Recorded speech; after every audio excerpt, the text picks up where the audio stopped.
Mr. Winston, you ready to start the show?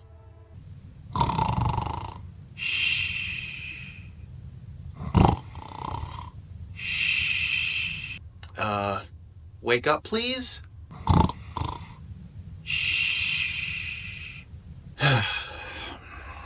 He's gonna be really grumpy when he wakes up.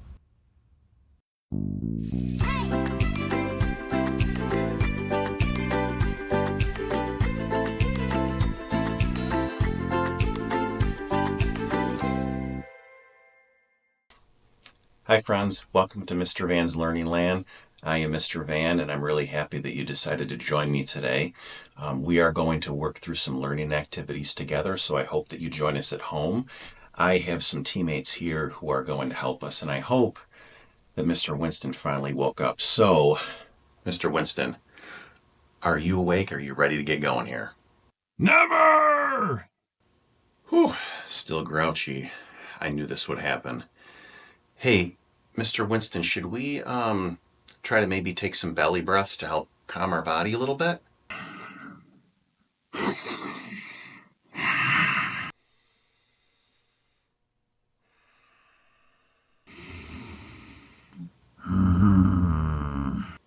Is that better? A little. Good. Now, can you tell us what learning materials we're going to need today? Something to write with and something to write on. Oh, thanks, Mr. Winston. Now I want to turn it over to my honorable and loyal friend, Sir Giles. He's going to let us know what our learning jobs are today. Sir Giles, how are you? Oh, hello, Mr. Van. We shall do a number of things today, like explore words, write sounds, and draw glorious things. Oh, thanks, friend. I like chocolate pudding. Sir Giles is a little unpredictable at times. And if something happens that is unpredictable, it means you didn't really expect it to happen. So we were talking about our learning jobs, and all of a sudden, he says he likes chocolate pudding. Okay, now we're going to get into some work. We have a vocabulary word of the day that we're going to discuss. And for that, I'm going to turn it over to our last helper of the day, who is named Fuzz. And I think you'll see why in just a moment. Hey, Fuzz, can you help us out with the vocabulary word today? What is it, my friend? Are you a little shy in front of the cameras? Because you usually talk all the time when they're not on. I think that's probably it, friends. He's never like this. It's okay, Fuzz. Maybe next time. It's okay to be shy, especially in front of the cameras. I totally understand. Fine, I'll do it. The word, Mr. Van, is colossal. It was nice that Mr. Winston wanted to help us. Thanks, buddy. It's right here under my arm. You can take it if you'd like.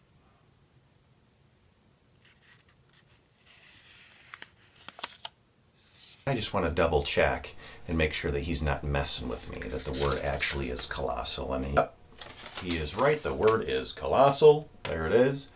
If you need to see a little bit closer. If we did not know what the word colossal meant, nowadays we could ask Siri, we could go on the internet, we could type it in. Google, what does colossal mean? Back in the olden days when I was younger, your parents might relate to this as well, we had to use what's called a dictionary. And I have one right here with me, so I'm going to put on my reading glasses if I can get them on. And when I say the word colossal, the first sound that my lips make is k. Now there are two letters that could make the k sound. Could start with the letter C or a K. In the case of colossal, it starts with a C. So when I open my dictionary, I am going to look for all the words that begin with the letter C or the k sound. And, oh, there it is right there. Colossal means something that is very large or gigantic or huge. So I might say that the mountain is colossal. I might say that the elephant is colossal. The boulder is colossal. Can you think of anything that is colossal or huge, large, gigantic? I wonder, maybe if you have a friend at home, a mom, dad, aunt, uncle, grandma, grandpa, you can tell them right now, what is something that is colossal? I'm going to think too. And I might say that my castle is colossal. I like the way that you use that in a sentence, Sir Giles. But it's interesting because it looks like that you're about as tall as your castle, so I think that maybe set design here needs a little work. Well, I am quite pleased with this place. Ah, that's one of the many things that I just love about Sir Giles. He's so positive. There is one more thing that I would like to do with the word colossal, and that is break it apart into syllables or word chunks. To do that, we are going to clap. So get your hands ready. We're going to say the word first, colossal, and then break it apart into syllables. It's going to look and sound like this. Ka-las-so. I clapped 3 times. Ka-las-so. Colossal is the word. It has 3 syllables or 3 chunks. And next, we are going to take a look at our shape, number, and letter of the day. So I'm going to get out our table and we're going to get to work. Mr. Winston, do you know what 2-dimensional shape this is? That's easy. It's a triangle. Yes, you are right, Mr. Winston. This is in fact a triangle. However, we don't want to say that that's easy because while it might be easy for you, it might not be easy for some of our friends, and that's totally okay. We are all learning. All right, I guess that makes sense. All right, so we know that this is a triangle because it has 3 sides. 1, 2, 3. If I wanted to label those sides with numbers, it might look like this. There's 1 side, 2, and 3. It also has 3 points. 1, 2, 3. A fancy math term for a point is a vertice. Okay. We know that this triangle is made up of 1 diagonal line here and a 2nd diagonal line. It's also made up of 1 horizontal line along the bottom. I can also say that this is a triangle no matter which way I turn it. So if I take this triangle and I turn it this way, guess what? Still a triangle. Even if I flip it upside down, what is it? Still a triangle. This triangle that I drew here is a 2-dimensional shape. It's 2-dimensional because it's flat on the paper. It doesn't have any depth. We can't pick it up off the paper. So that is a 2-dimensional shape. I think that this triangle kind of looks like the top of a house. So if I wanted to turn this into a house, I might add a rectangle along the bottom. I could also add some little windows. Oh, and a door. My sign just fell. That's why I said that. I wonder if it was Mr. Winston up to his old tricks. All right, so there's our triangle. Now we're going to switch it up and we're going to take a peek at our letter today. Goodbye, triangle, which is the letter T. Now the name of this letter is T, but if we wanted to say the sound that this letter makes, we would say T. This letter makes the T sound. To form this letter, hopefully this marker works okay. My other one had some issues. We draw a big vertical line down, and then we jump, short horizontal line across. So it's a big line, short line. Again, that makes the T sound. I'm thinking of a word that begins with the T sound, and it's something that you have in your mouth. Can you think of what it is? If you thought teeth, you've got it. So I'm going to draw some sharp teeth next to the T sound.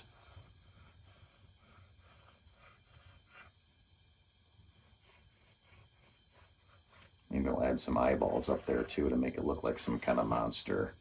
Teeth, T. That's the first sound I hear when I say teeth. Some other words that begin with this sound might be tiger time, to, or a name could be Tim.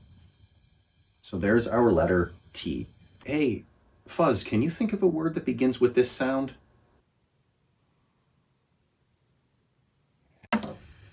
Number 1. When we write the number 1, it's a big line down, vertical line down, just like that. If I wanted to draw a picture that goes along with the number 1, I might just draw one circle next to it. I wonder, what is the number that comes after 1, or what comes next? If the number 2 popped in your brain, you can kiss your brain. You got it. So here is the number 2, and the number that comes before the number 1 is 0. So we have the number 0, 1, that was our number for today, and then the number 2. Sir Giles, what is the number that comes after 1 again? The number 2 comes next, which is how many bowls of porridge I am going to eat after the episode. Would you like some, Mr. Van? Well, that sounds delicious. Oh, that is splendid.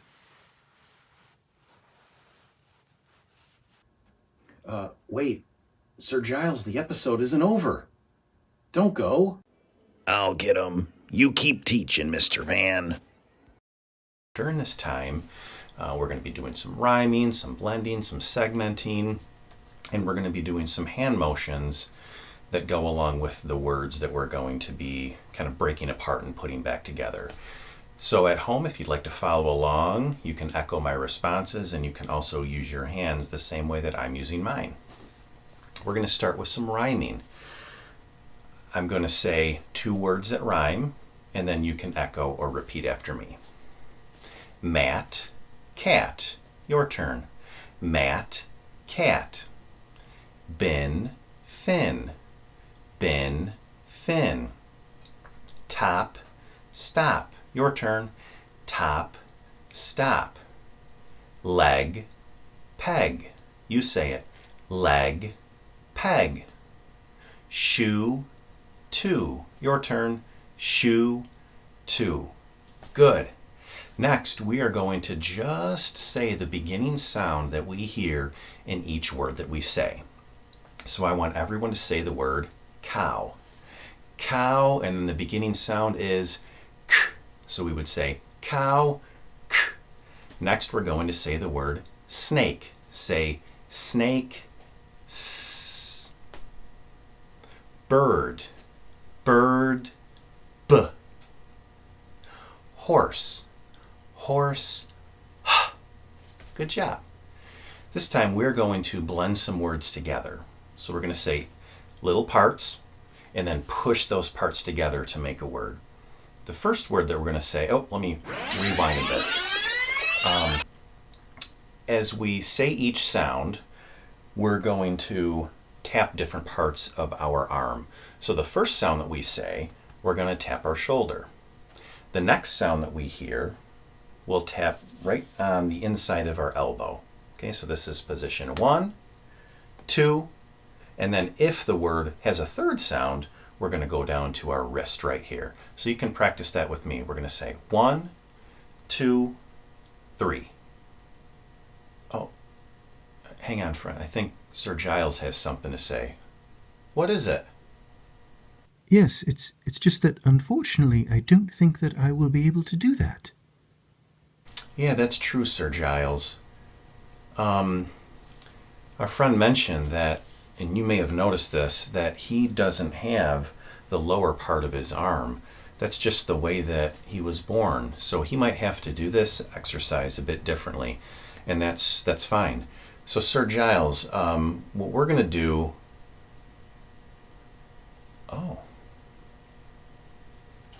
Maybe Mr. Winston has an idea. Well, what if he taps the top of his shoulder, the lower part of his shoulder, and then the bottom of his arm? I think that's a wonderful idea, Mr. Winston. And even though you're often grumpy, I think deep down you have a really kind heart. Don't Don't tell anyone. How do you feel about that, Sir Giles? Is that okay? Yes. I actually quite like that solution. Thank you, Mr. Winston. All right, perfect. Now that we're ready to blend with this new strategy, and once again, we'll do a little quick review. We have our arm out, and I like to use my left arm, so if I'm facing the other way, this is our left. I'm going to hold that out. Again, we have position 1, 2, 3, blend. And when we do this, we're going to say the whole word as we push those sounds together. So I'm going to give you the parts, and then we'll blend it together. So listen carefully. It. You try that. Say it. It. So when we pushed it together, it is the word that we came up with. You try. An. Am.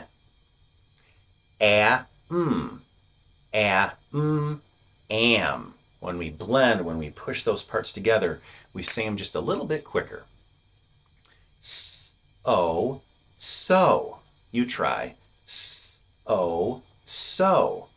This next one is going to have 3 sounds, so we are going to go all the way down to our wrist. Listen carefully. At. Cat. You try. At. Cat. Very good. This time, we are going to break words apart. So we're going to start by saying the word, and then we're going to break it down into individual parts. So it's kind of like the opposite of blending. So we're going to start with our hand up like this, a closed fist, and for each sound that we say, we're going to raise a finger. And all of these are just going to have 1, 2, 3 sounds. So I want everyone to say the word zip. Zip. And then we're going to break it up. Z, I, P. And then we can actually blend it back together for a little extra practice. So we would say zip and close our fist back up. The next word is tan. Say tan, tan. Let's break it up. T, a, n, tan. The next word is men. Say men, men, a, n, men.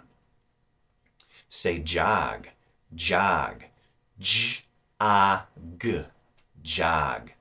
Last one, the word is let. Say let, let, l-a-t,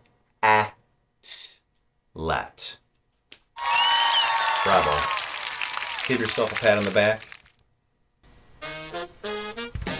I know what that sound means. It means it's time for a little wiggle break. You friends have been working hard, so now's your chance to dance, run around, get some energy out.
Wow, I got tired just watching those 3 dance. So hopefully you got some wiggles out at home and we can get back together to continue on with our work. So now is when those writing tools are going to come in handy along with something to write on. So if you have those things nearby, bring them close because we're going to get into some work. If you need to get something to write with and something to write on, hit that pause button, get what you need, and then come right back. Wait! What's going on? We actually have a story to tell everyone. I don't know if now's the best time. We're going to get into some whiteboard work. If I may interrupt, Mr. Van, The story is a grand one. I think you'll enjoy it immensely. I guess I do love stories. Okay, go for it, fellas. Is he actually letting us use his table? I can't believe it. This is wonderful. Yeah. Now's our chance to really wow the audience. You ready, Fuzz? It all started with us eating candy and talking about how in the world Greenland sharks can live to be 500 years old. And then suddenly, Fuzz dropped a piece of candy. But not just any piece of candy. It was chocolate. It went right off the edge of the platform. So I had to rappel down into the deep, dark abyss to retrieve the chocolate. Excuse me, Mr. Winston, but I was the one who went down off the edge of the platform into the deep, dark abyss.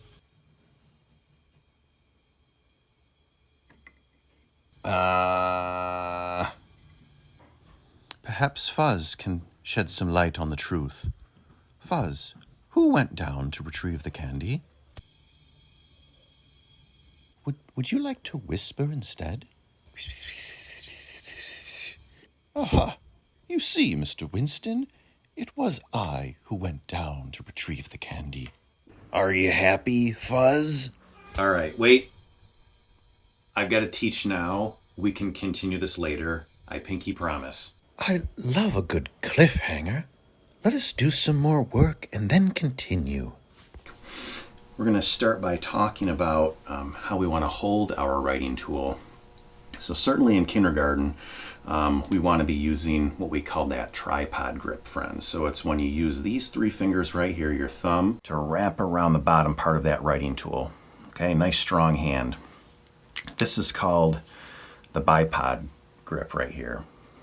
Common to see at the beginning of pre-K, but we want to start to phase that out as time goes on. We can just be really more precise with our writing if we hold it like this with that tripod grip. So I always tell my students we want to, pinch it like a crab. Families at home, if you notice that your little one is kind of struggling with that, there's a couple things that you can do. One of the things that I use in my classroom is broken crayons. So when you hold a broken crayon, it kind of forces you to hold it at the bottom because there's nothing at the top. And it makes it much more difficult to hold it like this. And this one's a little bit long. You might even want to get one that's shorter. So that's one thing you could do. You could also get just a pom-pom, put it in their hand like this, and then put the writing tool right there. So those three fingers. And then you want to encourage them to hold that pom-pom nice and tight. Give it a squeeze so that it doesn't fall out. Might not work, but it's worth trying. So they want to hold that pom-pom as they write when they're using that tripod grip right there. Okay. All right.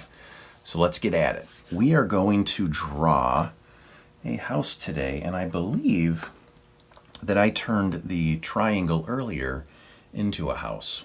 Now we're going to draw one of our own.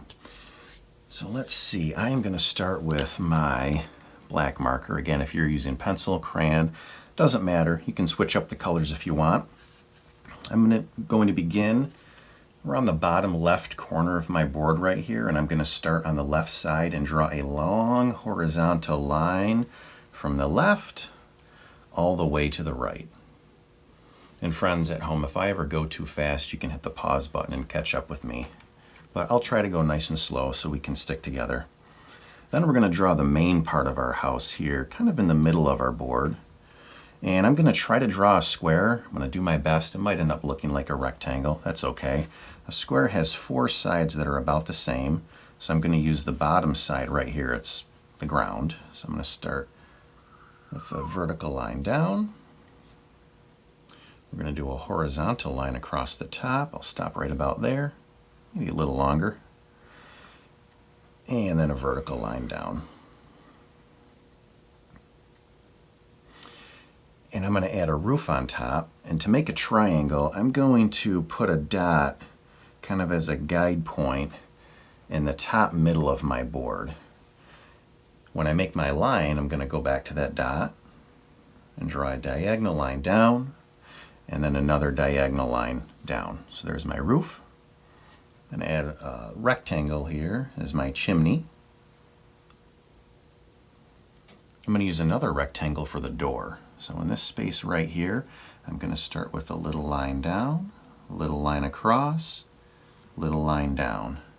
And we can add a small circle to color in as a doorknob.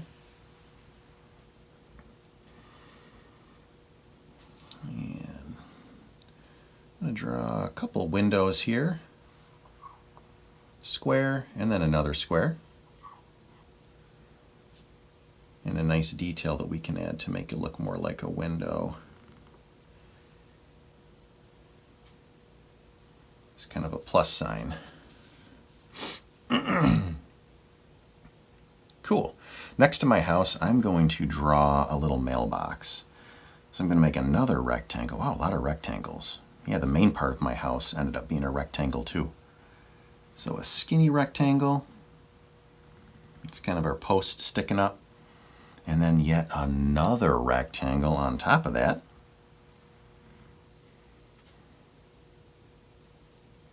And then let's do a triangle on top. That'll be the flag. It actually kind of looks like a robot dog. That's silly. And the last detail that I want to add to my picture is I'm going to put a tree on the left-hand side of my house. So my house is in the middle. The tree's going to be on the left. My mailbox or robot dog is on the right. Maybe I'll turn it into a mailbox that looks like a dog.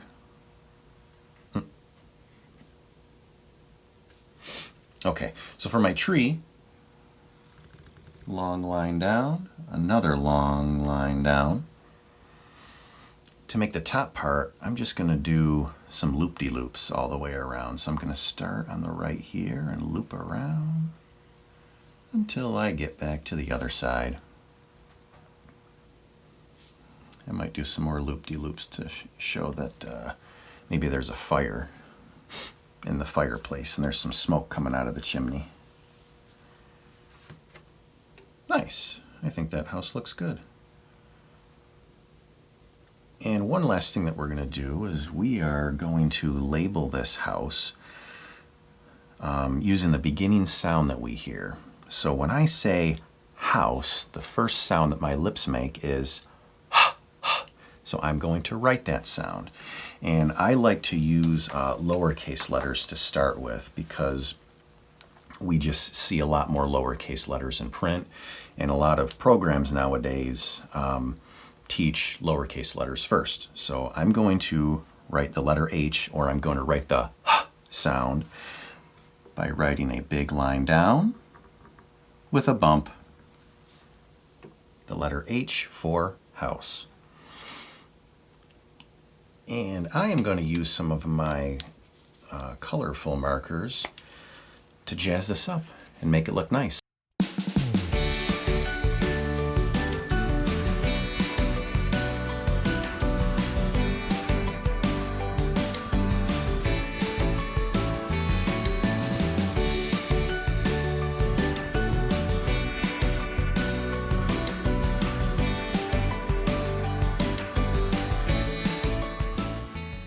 And that'll do it for our whiteboard work session today. Nice job at home. Thanks for joining me. Sir Giles, are you ready to continue on to the next thing? Wait, can we draw a castle next? How about in another episode? Absolutely. Now, where did I put my glockenspiel? I think I shall go look for it. Well, wait a second. Don't you want to finish the story that you started earlier? Oh my, of course I do. Okay, Sir Giles, the floor is yours. Before we continue, I believe that Mr. Winston has something he'd like to say. I apologize for not telling the truth. I should have been honest. It was Sir Giles who went down to get the candy. Thank you for apologizing, Mr. Winston. That's the right thing to do. And you don't have to bend the truth to try to take credit for something or make yourself look better. You are absolutely wonderful the way that you are. Now, that being said, I'd like to continue the story and say that I repeat, I am the one that rappelled down the edge to the deep dark abyss to retrieve the piece of candy for our friend Fuzz. And it was quite an adventure. Be careful down there, Giles. Watch out for the dust monsters and the carpet snakes. Carpet snakes? What? And in the end, I was able to retrieve the candy. I made it back to our platform, and we continued our candy feast and discussion of all sorts of different sharks. And that concludes our tale today. I hope that you friends at home enjoyed it. You might join us again sometime for another adventure. Wow. I have to say, friends, I really enjoyed your adventure story today. That was really cool. Would you be open to telling me another one sometime? We would like that very much. Oh, yes, indeed, we would. I can't wait. I would like to ask you, Mr. Winston, what did you learn today? I learned nothing. I'm kidding. Ah-ha! I'm glad you were kidding, Mr. Winston. Would you like to share? We blended. We rhymed. We identified beginning sounds. We talked triangles. We rode unicorns and made maple syrup. We did some of those things. I want to thank you, friends, for joining me today. We are at the end of the road of this episode. I want to leave you with a little homework idea if you want to extend your learning. Maybe go outside, go out in nature and find something cool. And whatever it is that you find, say what it is, and then just say the beginning sound. So for example, if I found a really cool rock, which actually I have one right here, I might say, oh, this is a rock. The first sound I hear is Great job. Thank you so much. I hope to see you again. And I like to end by saying we want to work hard, show kindness, ask questions, and be brave. So I hope to see you next time.